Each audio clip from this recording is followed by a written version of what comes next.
O Senhor da ceifa está chamando. Quem quer ir por mim a procurar? Almas que no mundo vão chorando, sem da salvação participar. Fala, Deus, fala, Deus, toca-me com brasas do altar. Fala, Deus, fala, Deus, sim, alegre atendo ao teu mandar. O profeta Deus se aproximando, considera-se um pecador, mas o fogo santo queimando torna-o útil para o seu Senhor. Fala, Deus, fala, Deus, toca-me com brasas no altar. Fala, Deus, fala, Deus, sim, alegre atendo ao teu mandar. Muitos são os que vão expirando, sem ter esperança de ver Deus. Vai depressa lhes anunciando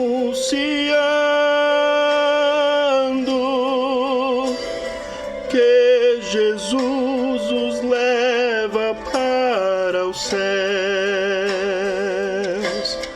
Fala, Deus,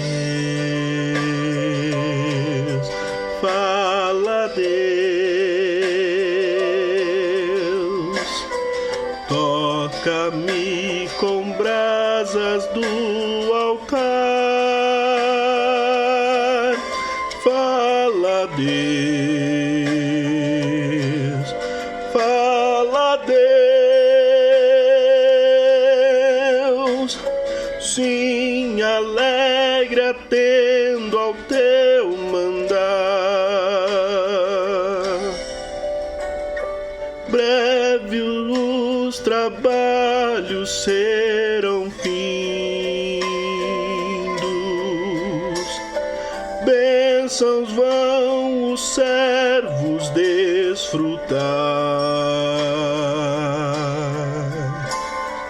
e Jesus os saudará bem-vindos. Esta glória espero alcançar. Fala, Deus, fala, Deus, toca-me com brasas no altar. Fala, Deus, fala, Deus, sim, alegre atendo ao teu mandar.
faz a terra se alegrar, faz a terra se alegrar.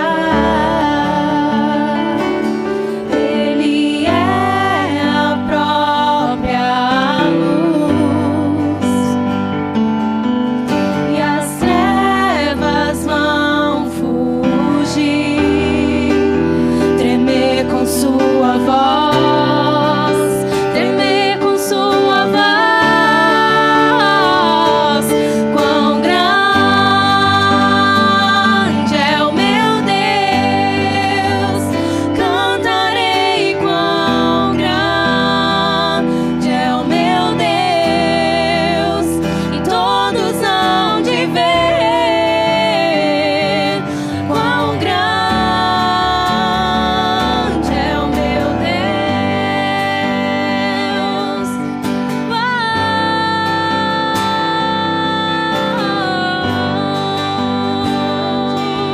Seja honrado aqui, Espírito Santo.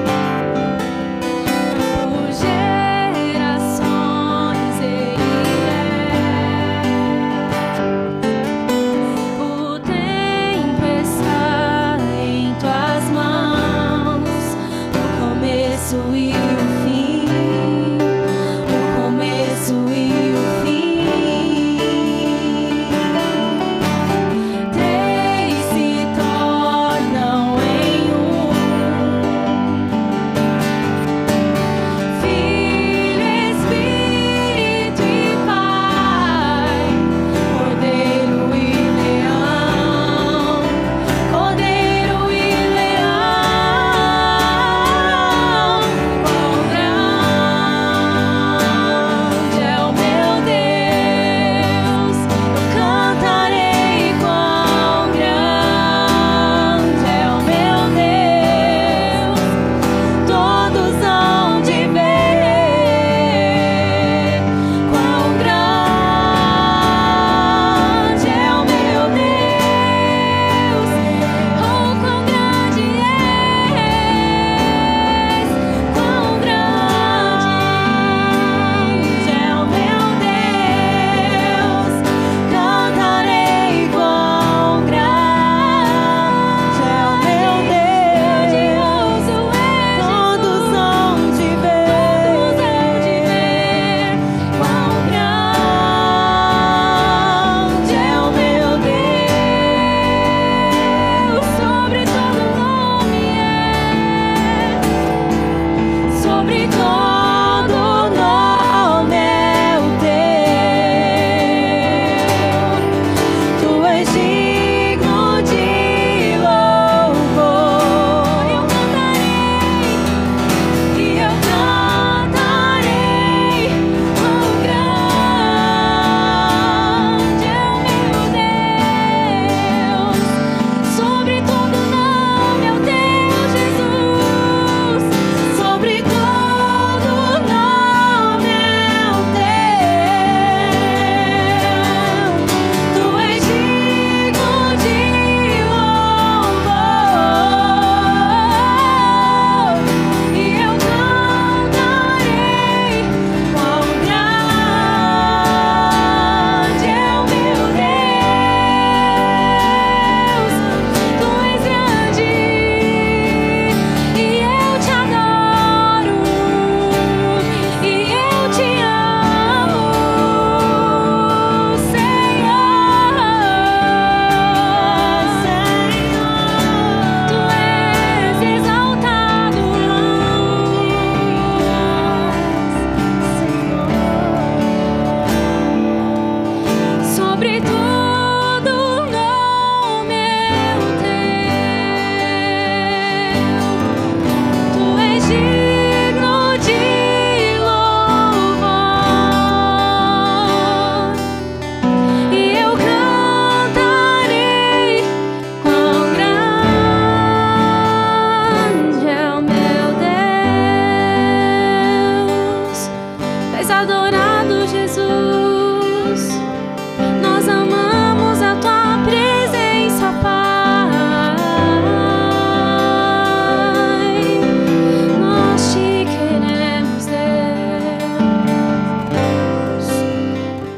Bom dia, graça e paz do Senhor Jesus. Espero que esse domingo esteja sendo para você um domingo abençoado, começando, esse domingo. E nessa manhã que nós estamos aqui reunidos em nome de Jesus, mesmo reunidos à distância, mas virtualmente estamos aí conectados.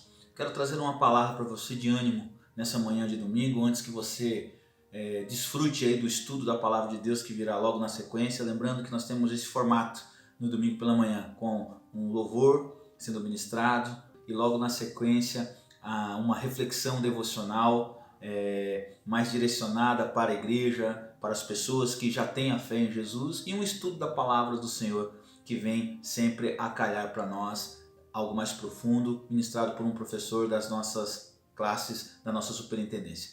Espero que nessa manhã você seja abençoado. E hoje, diante de tudo isso que a gente tem vivido nos últimos dias, nós podemos nos considerar que, fazendo aí uma analogia, uma comparação, apenas um simbolismo, nós podemos nos comparar a discípulos de Jesus dentro de um barco, dentro de uma situação em que nós estamos precisando da intervenção de Jesus.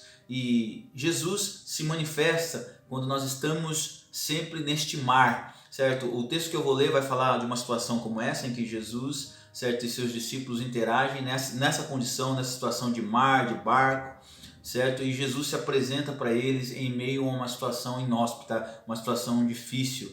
E eu gostaria de refletir com você, certo, da seguinte maneira: imagine-se que nós somos esses discípulos de Jesus dos dias de hoje e estamos aí num sentido de comparação, de analogia, certo? Alegoria, dentro de um barco aí que nós estamos seguindo juntos e estamos tentando obedecer a Jesus nas ordens, nos direcionamentos que Ele nos dá. E dentro desse processo aí de tentar obedecer a Jesus, de fazer a vontade de Jesus, nós nos encontramos em uma situação que esse texto traz alguns princípios para nós. O capítulo é de Mateus, certo? 14, nós vamos ler Mateus 14 a partir do versículo 22. Conta-nos o seguinte, essa passagem.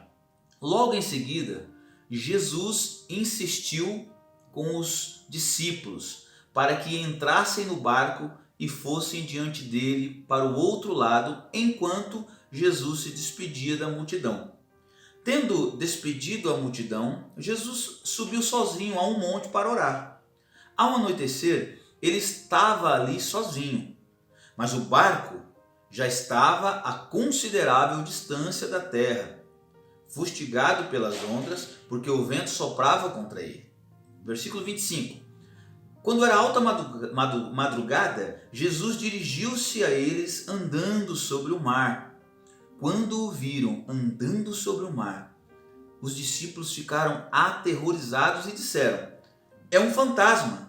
E gritaram de medo. Mas Jesus imediatamente lhes disse: "Coragem, sou eu, não tenham medo." "Senhor," então disse Pedro, "se és tu, manda-me ir ao teu encontro sobre as águas." "Venha," respondeu Jesus. Então Pedro saiu do barco, andou sobre as águas e foi em direção a Jesus. Mas quando Pedro reparou o vento, ficou com medo, mais uma vez com medo, e começando a afundar, gritou: "Senhor, salva-me!" Imediatamente Jesus estendeu a mão e o segurou e disse: "Homem de pequena fé, por que você duvidou?" Versículo 32. Quando entraram no barco, então o vento cessou. Então os que estavam no barco adoraram a Jesus, dizendo: "Verdadeiramente, tu és o Filho de Deus." Vamos orar? Que nesta manhã, Senhor, esta palavra nos ajude a alinhar a nossa vontade à tua vontade, porque oramos como Jesus nos ensinou, que seja feita a tua vontade, assim na terra como nos céus. Peço-te, Pai, que ajude-nos a entender e colocar as nossas decisões, as nossas escolhas agora submetidas à tua palavra, para que a tua palavra nos direcione, para que essas decisões que o meu irmão, a minha irmã, que nós precisamos tomar, que estão nas nossas mentes nesses dias, possam ser tomadas, submetidas à tua palavra, aconselhadas por pessoas que nos ajudem e que o nosso coração esteja com a paz que precisamos.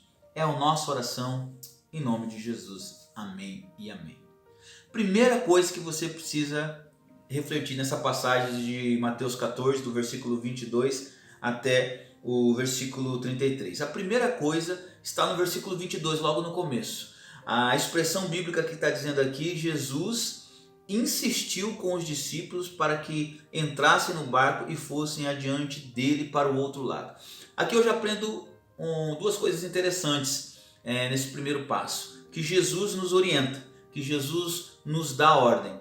E muitas vezes essas ordens de Jesus, essas orientações de Jesus precisam ser acompanhadas por uma insistência por parte dele, por parte do Espírito Santo, por parte de Deus. Veja bem, a palavra que se destaca aqui é Jesus insistiu com ele. Provavelmente, eu imagino lá, os discípulos quiseram argumentar, não, a gente espera o Senhor. Veja bem, isso não está na Bíblia, estou aqui apenas refletindo, conjecturando. Talvez eles pensem, não, a gente espera, não, vá lá fazer o que o Senhor tem que fazer. Ou enfim, alguma barreira que eles entenderam ali que fizeram com que eles fossem alvos de Jesus, de uma insistência de Jesus para obedecer uma orientação. Veja bem, Jesus está orientando eles, vão para o barco, certo? E sigam. E o texto diz que Jesus insistiu com eles. Logo, a gente não sabe qual, mas existiu uma barreira, um impedimento aí. Isso acontece muitas vezes conosco. Lembra que nós estamos fazendo essa comparação do barco, da situação lá de Jesus que a gente está vivendo aqui? Muitas vezes Jesus nos dá uma orientação, nós temos uma orientação, nós temos já um direcionamento, mas por alguma razão, seja ela nobre ou não, nós tendemos a causar barreiras para isso. Queria que você refletisse nisso na manhã. Quais são as barreiras que muitas vezes você e eu causamos? E muitas vezes Jesus, o Espírito Santo, o Pai, no seu amor profundo para conosco, acaba tendo que insistir conosco para que nós o obedeçamos. Enfim, primeira coisa que você aprende nessa manhã, obedeça. Obedeça a Jesus, Ele está no controle. Se Ele pediu algo e você tem convicção de que essa palavra veio de Jesus, primeira coisa que você precisa fazer é obedeça. Principalmente se Jesus, se o Espírito Santo, se Deus, se a Trindade aí já deixou claro e você já entendeu que Ele está insistindo com você sobre uma certa coisa. Eu não posso te dizer o que é, isso é uma coisa muito pessoal sua, pessoal minha. Eu já, aqui falando para você, já me identifico com algumas coisas que Deus tem falado para mim nos últimos meses, nos últimos anos, que eu preciso de fato obedecer, porque Ele já tem insistido comigo nesse sentido. Então eu espero que você se detenha a isso. Na sequência, Jesus então vai orar. Ele vai para o monte orar, se despediu da multidão como ele realmente fez, cumpriu o que ele falou e foi orar. E a noite foi caindo e ele estava sozinho orando, como nós lemos no versículo 23. E no versículo 24 vai vir a expressão de que o barco já estava longe, certo? Ele já estava a considerável distância. Só que ele não estava apenas longe, ele estava fustigado, ele estava acometido de ventos, ele já estava sendo alvo, certo, de ventos fortes contra ele, contra aquela situação. O versículo 25 vai dizer o versículo 24 vai dizer que além de eles estarem distantes de Jesus, da terra de onde eles estavam, as ondas e o vento já estavam se deparando contra aquele mar. Veja bem, aqui nós já aprendemos mais uma outra coisa. Muitas vezes Jesus permite que nós nos afastemos um pouco. Veja bem, deixa eu deixar bem claro aqui. Jesus, Ele é onipresente, Deus é onipresente, o Espírito Santo é onipresente, Ele sempre vai estar presente com a gente. Mas aqui, nesse caso aqui literal, Jesus se afastou para orar, para um outro propósito, e os discípulos se afastaram dele. Não se afastaram por causa de pecado, não estavam desviados, não é isso que o texto está dizendo. Se afastaram, porque Jesus permitiu que eles ficassem a sós por um tempo, por um momento. Muitas vezes isso, agora aplicando para nós, acontece. Muitas vezes Jesus, o Espírito Santo, Deus, permite que caminhemos sozinhos. Quando eu digo sozinho, não é que Ele não está presente, porque Ele não pode negar essa onipresença dele. É no sentido de tomarmos decisões, de fazermos coisas ou continuar a tomar decisões em cima daquilo que foi uma orientação de Jesus, que foi aqui o caso. Nós estamos ali, certo, sós, entre aspas, certo, sem aparente presença física de Jesus, contando com que as situações que estamos vivendo ali sejam permissões de Jesus. E essas coisas que acontecem muitas vezes não são coisas boas. No caso aqui, ventos, ondas que vêm contra a gente, o nosso barco, a nossa jornada de travessia. Mas nós precisamos entender uma coisa. Nós estamos ali naquela situação por obediência. Jesus mandou que nós seguíssemos à frente. Certo? Que ele estava outorgando isso, estava autorizando a nossa ida à frente. Mas isso não quer dizer que nós não seremos cometidos por dificuldades e lutas, que é o que nós estamos vivendo hoje. Hoje nós estamos aqui, certo, vivendo, obedecendo ou buscando obedecer a Jesus dentro de nosso barco, dentro dessa tempestade que se chama pandemia, essa recessão que está à porta, enfim, essas situações que estamos vivendo, essa angústia, essa ansiedade de querer voltar e tudo mais. E essas coisas podem representar aí as ondas, os ventos que estão soprando contra nós. E nós, certo, nos esquecemos nesse momento. Lembre-se que eu já falei algumas vezes que muitas vezes a gente, em um momento de dificuldade, de tempestade, a gente não consegue raciocinar direito. E nós nos esquecemos daquilo que temos que fazer e daquilo que Jesus já prometeu para nós. Então ele disse que estaria conosco todos os dias, ele disse que teríamos tribulação, mas que para nós ficarmos em paz, ele disse para nós lançarmos a nossa ansiedade diante dele, para nós colocarmos as nossas angústias diante dele, ele disse para nós descansarmos no Senhor, aprender dele que é manso e humilde. Mas no momento da tribulação parece que essas coisas desaparecem, pelo menos das nossas emoções, talvez fiquem nas nossas, a gente saiba aqui no racional, mas nós não conseguimos sentir essa segurança. São as ondas, são os ventos soprando contra nós. É neste momento que nós precisamos tomar cuidado para não acontecer o que vai acontecer aqui na sequência. Jesus, então, olha só, apresenta-se para eles no versículo 25, durante a madrugada, certo? Vem em direção deles, e quando, por eles estarem diante de uma situação de tempestade, que já de situação de onda, de vento, que já trouxe para eles, certo, essa angústia, esse medo, eles não conseguem identificar a presença de Jesus. Preste atenção. Talvez você e eu estejamos assim. Estamos angustiados por esses ventos, essas ondas, dos problemas que estamos vivendo de recessão iminente, de pandemia, de quarentena, de ansiedade, de angústia, de desemprego, enfim, essas situações que você está vivendo, que se desdobram, enfermidade, enfim, isso que você está vivendo aí. E por estarmos aí, nós não conseguimos perceber Jesus vindo em nossa direção. Nós obedecemos até, ou tentamos obedecer Jesus. Estamos conscientes, racionalmente, de que Jesus estará conosco na tempestade, mas em meio à tempestade a gente não consegue reconhecer a Jesus. Isso se dá devido ao fato de que a ansiedade da situação gera em nós incredulidade. Lembra que várias vezes eu já falei isso nas minhas ministrações, que a ansiedade gera incredulidade?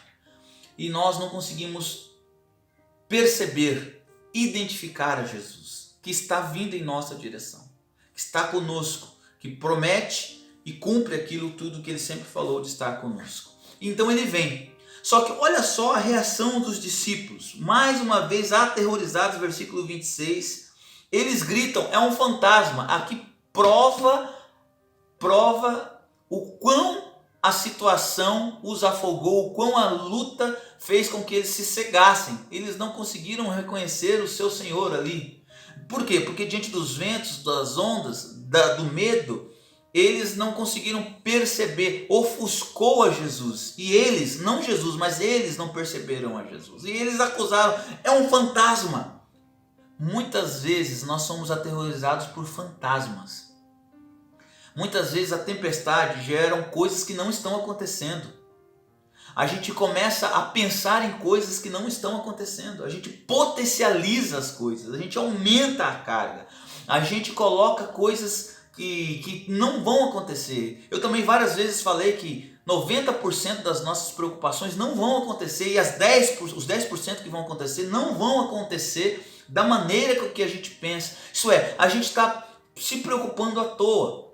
E aí a gente começa a criar fantasmas. Ai, vai acontecer isso, eu não vou conseguir, vai acontecer aquilo e tal. Mas deixa eu te dizer uma coisa óbvia. Fantasmas não existem. Isso é tão forte que Jesus não perde tempo explicando para aqueles discípulos: olha, fantasma não existe. Ele simplesmente, com a sua voz, diz: coragem, calma, sou eu. Você e eu precisamos agora, nesse momento, acalma o teu coração. E Jesus está dizendo para você agora, através da escritura que acabamos de ler. Ele está dizendo para você agora, diante dessa angústia que você está vivendo, diante desse problema que você está vivendo, desses medos, desses fantasmas que você está criando, que é você que está criando, que nós estamos criando. Eles não existem. Jesus está dizendo: coragem, calma, eu estou com você, sou eu. Você acredita em quem agora? Nos fantasmas que não existem? Na incredulidade do teu coração? Ou na voz de Jesus que está dizendo agora para você: calma, sou eu. Eu, pela fé, e com a certeza dessa fé, e pela esperança, prefiro decidir nessa manhã confiar em Jesus, na voz de Jesus. E você? Em quem vai confiar? Aí então, se você decidir confiar em Jesus, saiba que não basta apenas declarar isso. Porque mesmo assim, mesmo depois de Jesus ter dito que era ele, Pedro, manifesta que mesmo Jesus dizendo que era ele, manifesta dúvidas, manifesta incredulidade. Versículo 28, Pedro, depois de Jesus ter dito que era Jesus, que não era um fantasma, Pedro diz para Jesus: se realmente, olha só, se és tu, então manda-me ir ao teu encontro. A dúvida ainda estava no coração daqueles discípulos, e ela é manifestada através do porta-voz, Pedro. Jesus, longânimo, misericordioso, então permite. Então venha. Veja bem, preste bem atenção. A dúvida muitas vezes nos coloca em mais risco do que estávamos. Talvez se Pedro tivesse confiado, falado: é Jesus, realmente é a voz dele. Ali mesmo Jesus já acalmava a tempestade, já acalmaria tudo e trazia tudo e se aproximaria dele. Mas quando há dúvidas, quando há incredulidade, Jesus vai permitir que sejamos expostos a mais provas. Não por castigo, preste atenção, ele não está castigando você, ele não vai nos castigar, ele está permitindo para nos ensinar, porque ele ainda detectou incredulidade, porque Pedro no versículo 28 está dizendo: se você realmente é Jesus, permita-me. Tá bom, então que seja feito assim, vamos lá, venha. Então ele vem, ele começa a caminhar sobre as águas, e aí ele já entra no campo do sobrenatural. Lembre-se, o sobrenatural requer, para você viver nele, que você esteja alinhado a Jesus, focado em Jesus. Porque senão, mesmo no sobrenatural, mesmo vivendo o fato de estar andando sobre as águas, reconhecendo o sobrenatural, as ondas e os ventos, mesmo assim, te causarão mal, que foi o que aconteceu com Pedro. Mesmo vivendo o sobrenatural, mesmo andando sobre as águas, ele ainda assim, meus irmãos, olha só, ainda assim deixou que as ondas e os ventos tomassem conta daquilo, e ele começou a afundar. Versículo 30 está dizendo isso, que Pedro de novo teve medo e começou a afundar. E ele então diz: salva-me, Senhor. Jesus então estende a mão, levantam, eles vão para o barco. A hora que eles entram no barco, a tempestade se acalma, eles adoram a Jesus. E Jesus então conclui esse ensinamento. E ele conclui para nós nessa manhã dizendo o seguinte: se você está na tempestade, se você está vivendo o sobrenatural de Deus, confia no Senhor. Confia no Senhor, porque Ele quer acalmar essa tempestade e trazer paz para nós. Basta que eu e você acreditemos. Mas saiba que existe um preço. O preço é colocar para fora, é expor, como Pedro fez. a sua incredulidade. Confesse a sua dúvida. Diga para o Senhor que os ventos estão te incomodando, que o mar te incomoda. Você pode até começar a afundar, mas se você crer, o Senhor vai estender a sua mão, porque depende dele, não da sua fé apenas. É verdade que a sua fé faz muito a diferença, mas veja bem, Jesus não viu fé. Ele até acusa nos versículos finais de que esses homens eram homens de pouca fé. Por que duvidaram? Ele pergunta. Mas mesmo assim, encontrando dúvidas em nós, Ele é misericordioso. E nessa manhã, Ele está estendendo a mão para você e dizendo, olha, confie, eu vou levantar você, não vou deixar você afundar. E faça como os discípulos, depois de reconhecer isso. Adore-o agora, em nome de Jesus. Que Deus te abençoe, espero que essa palavra tenha edificado o teu coração. Vamos agora para o estudo e que Deus abençoe a tua vida, amém? Paz!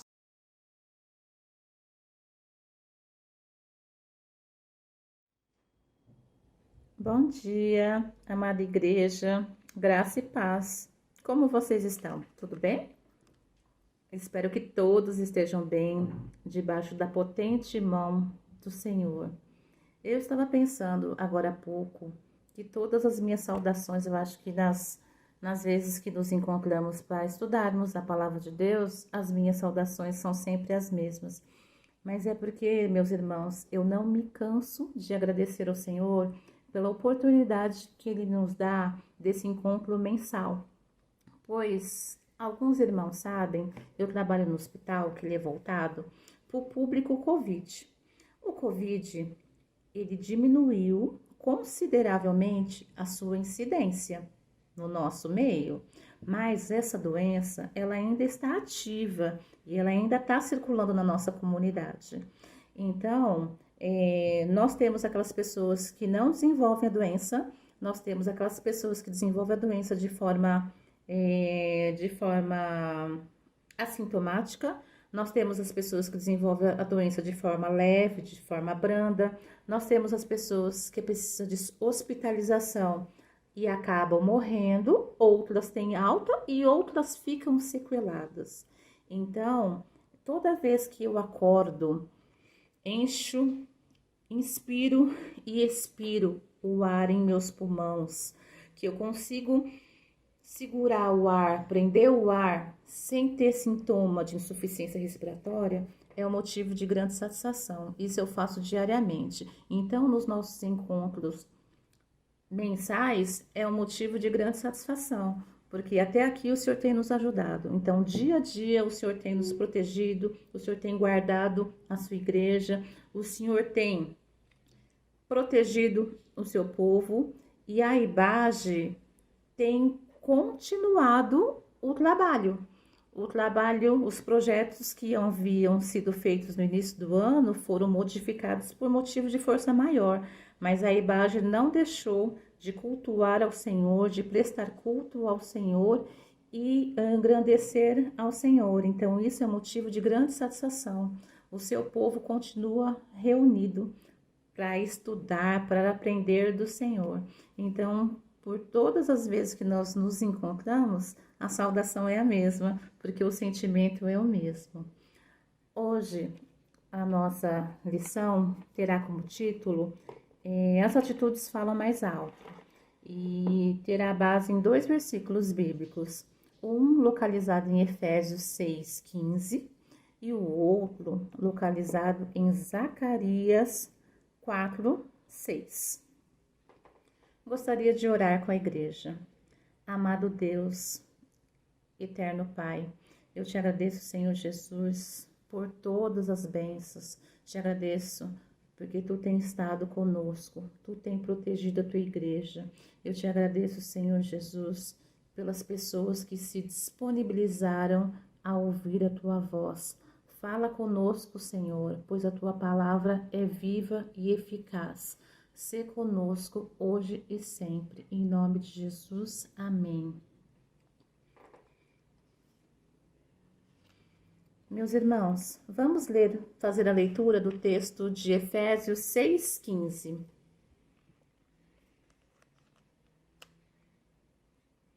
e calçados os pés na preparação do Evangelho da paz. Repetindo, e calçados os pés na preparação do Evangelho da paz. As mulheres, acredito eu, que já tiveram a oportunidade de usar um sapato que não seja apropriado. Às vezes o sapato é bonito, o salto é lindo, estiloso, alto, mas aquele sapato, quando a gente vai usar, machuca o pé, aperta, não dá estabilidade para andar em segurança. A gente corre o risco de torcer o pé. E não sei se vocês já tiveram essa vivência, eu já tive, já usei um sapato que apertava tanto meu pé, que mesmo eu não tendo nenhuma doença no pé, eu não conseguia andar de tão instável que era o sapato. Ele tinha uma aparência boa, né? Ele tinha um estilo ótimo, lindo, mas não era confortável. Não era um sapato seguro, que me trazia segurança para a marcha, para realizar o andar. Em contrapartida, acredito que todos nós temos aquele sapato de estimação.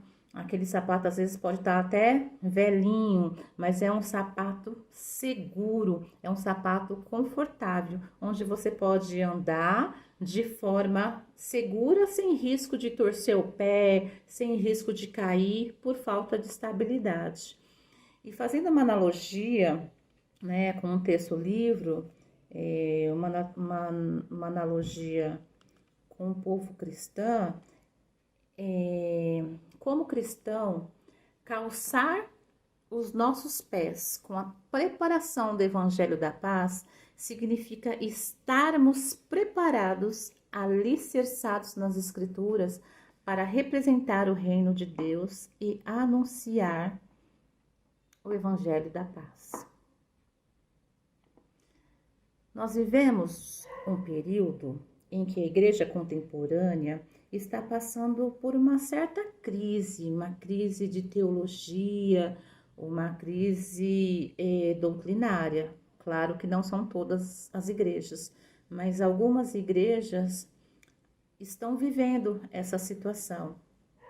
E o soldado de Cristo, o bom soldado de Cristo, é aquele que, apesar das incertezas, ele sabe a quem ele serve, ele sabe ao Deus que ele serve. Então, o soldado de Cristo, alicerçado na Santa Escritura, ele fará uso dos instrumentos que o nosso Deus reservou para ele, para que o Evangelho seja anunciado, as boas novas sejam anunciadas, a boa palavra de Deus seja levada adiante. A igreja, ela está no mundo, foi chamada do mundo, mas não é mundo. O Evangelho de Cristo, ele deve estar inserido nas nossas vidas e ser percebido por todas as pessoas que nos cercam, a fim de que sejamos uma igreja transformadora. Quando a igreja, ela tenta imitar o mundo, ela permite que o comportamento do mundo, que as atitudes do mundo adentrem o espaço da igreja, ela perde a capacidade de ser um agente de transformação da sociedade. Então, como nós podemos anunciar o Evangelho da Paz?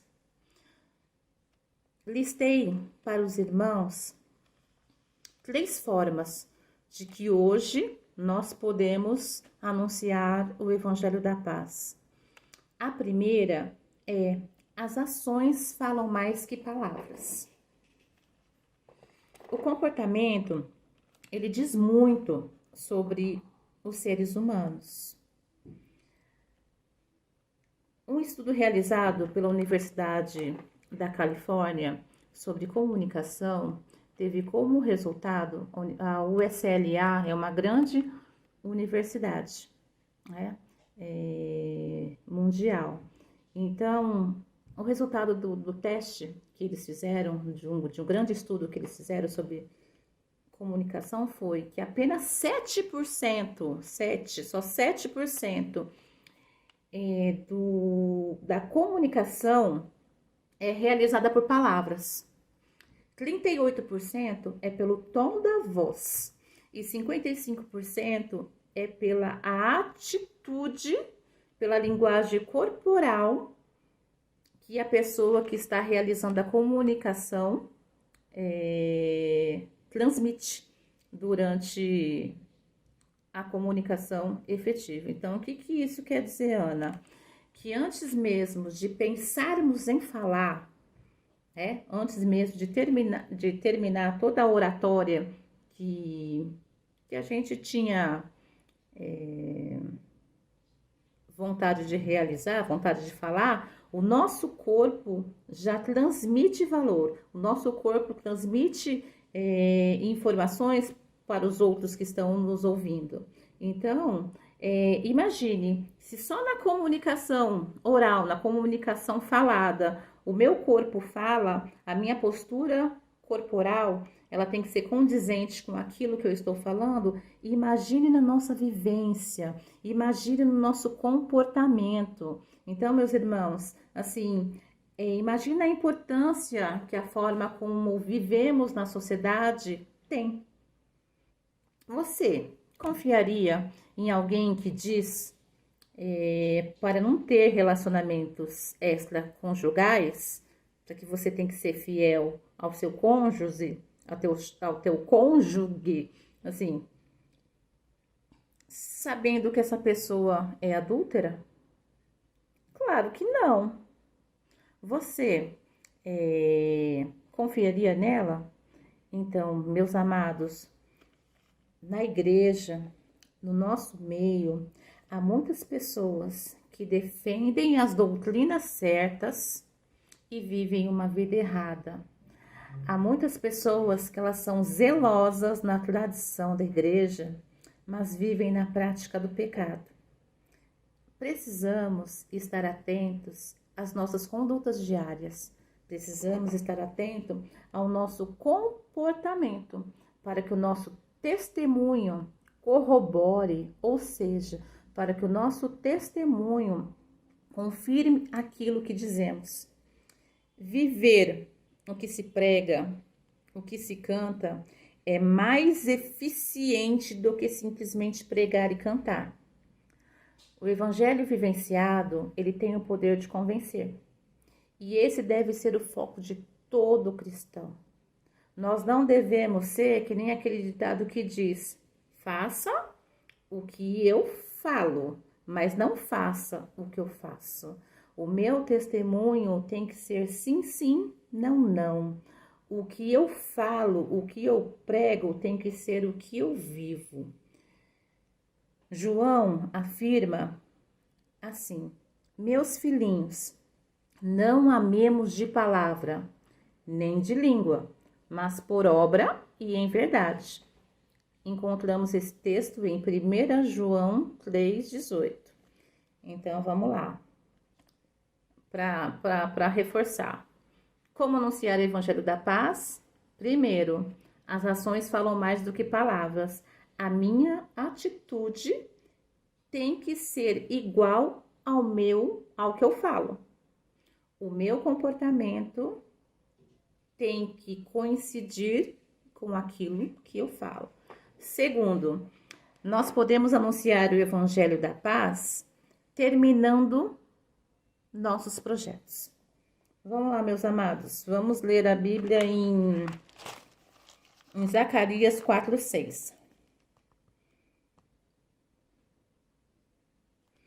Esta é a palavra do Senhor a Zorobabel, dizendo: não por força, nem por violência, mas sim pelo meu espírito. Assim diz o Senhor.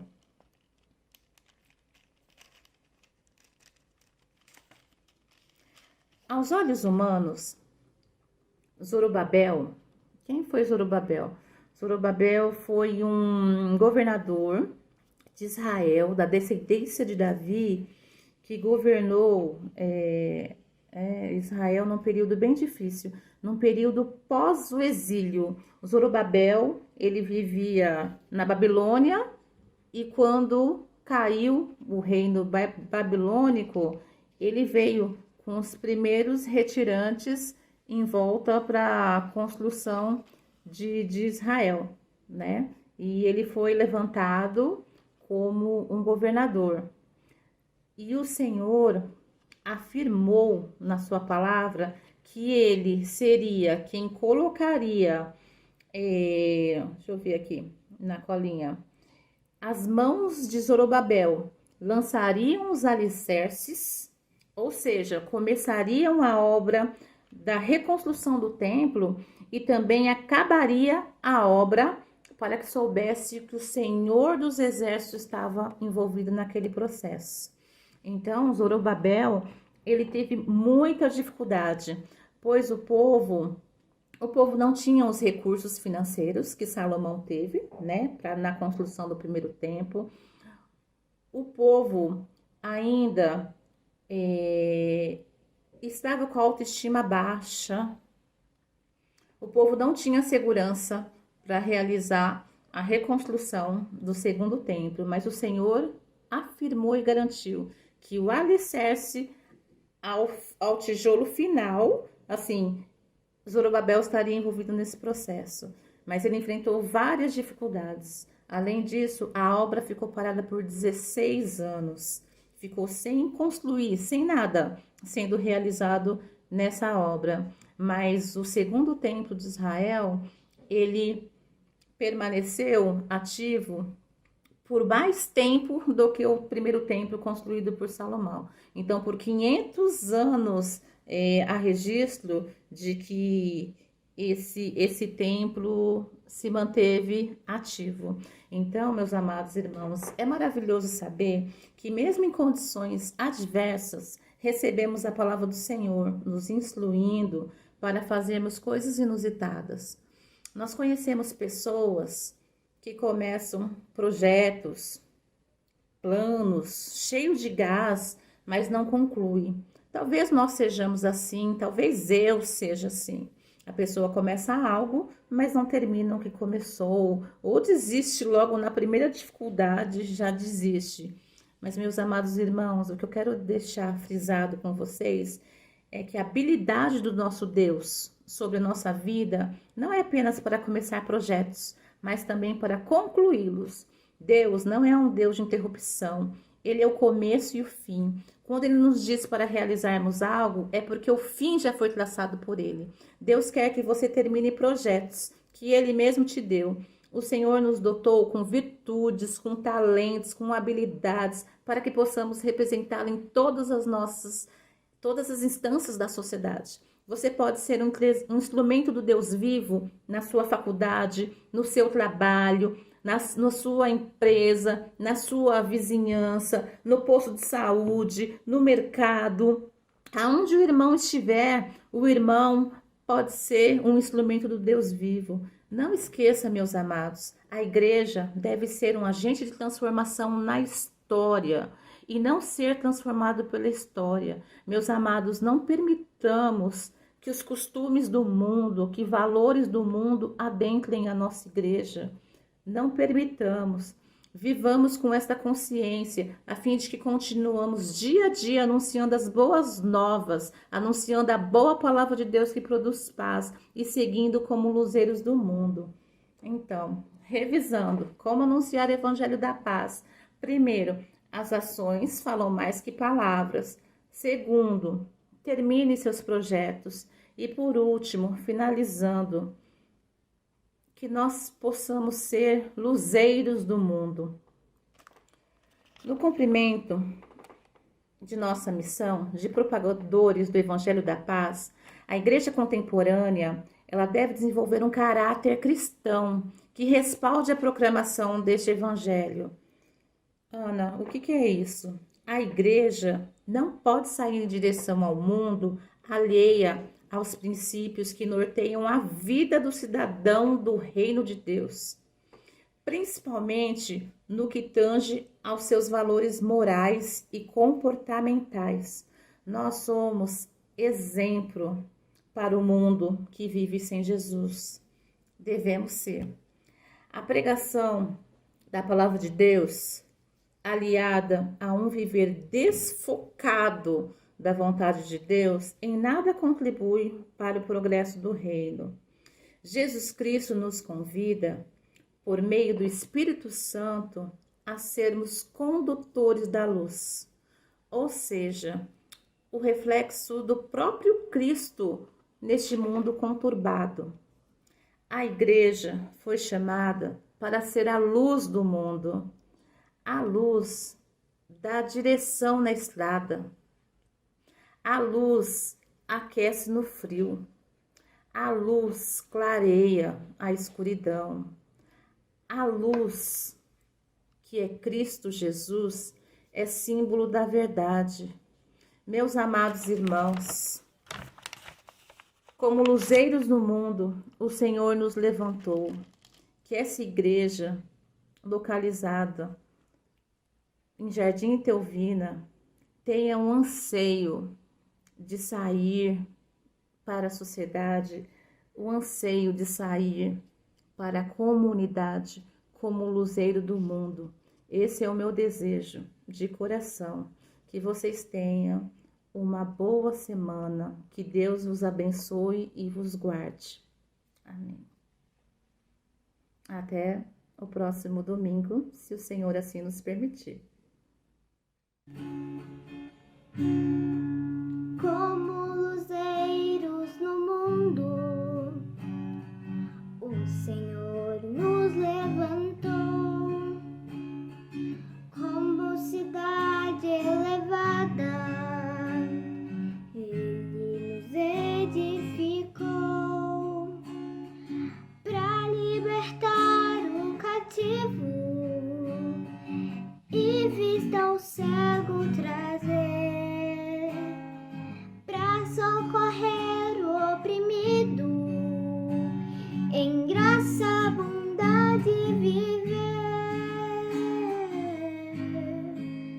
Não se acende uma luz para se esconder, não se pode apagar o esplendor.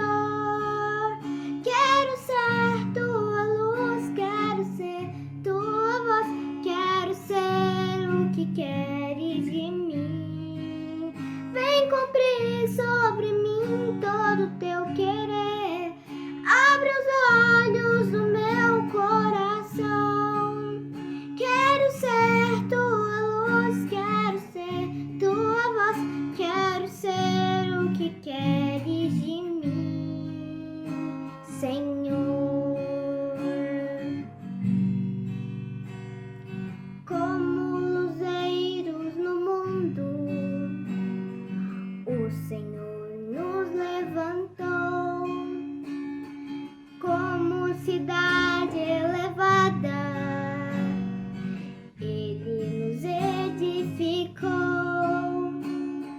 Para libertar o cativo e vista ao cego trazer, para socorrer o oprimido, em graça, bondade viver.